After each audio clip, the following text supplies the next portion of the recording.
আমার শাশুড়ি না, নিজের মা। আজকে যে আমরা বিবাহ বার্ষিকী, তোর তো এটা মনেও নাই। মানুষের জামাই কত রোমান্টিক দেখে, আর আমার এটা আস্তে গাদা। বাবারে, আইতে সময় একটা সুন্দর দিকে শাড়ি আনি চাই। শাড়ি? সেদিন তো তোমার একটা শাড়ি কিনে দিলাম। আমার লাগি নাই বেটা, বউর লাগি। ও, কিন্তু আমার কাছে তো এখন কোনো টাকা নাই। তোর কাছে নাইতে কি হয়েছে? আমার কাছে আছে না, নিকিম বেশি জমাইছি বেটা। আরে মা, তোমার টাকা তোমার কাছে তো হোক না, অত কষ্ট করে তুমি টাকা জমাইছো, তার থেকে বরং আমি 2 দিন পরেও শাড়িটা কিনিয়া দেই।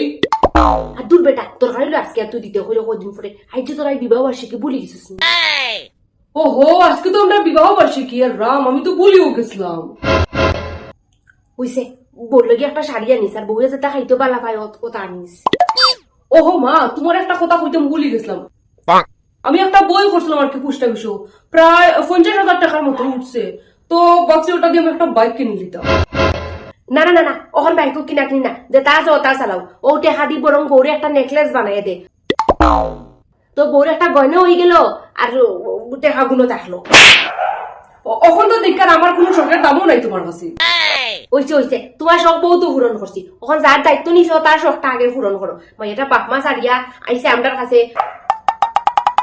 আমরা যদি তার লোকে পালা ব্যবহার না করি, তা তাই আমরা রাফল করে নিতে পারবো নি। ওই গো মা, ঠিকও কইছো।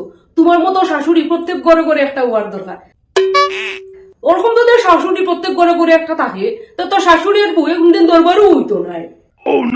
আমি তোমার ফুলা হইয়া হইয়া তোমার মতো মা পাওয়া বহুত ভাগ্যের ব্যাপার। আর শাশুড়িও কইছে হইছে, অত মাত্রা যেগুন কইছি গুণ আগে লইয়া গিয়া। মাইয়াটা আস্তা দিন থেকে বই দিছে, তাই কোন সময় আমরা সারপ্রাইজ দিমু কইয়া। যা যা সুবে লইয়া, সবার তো মনে একটা আশা আছে না কিতা।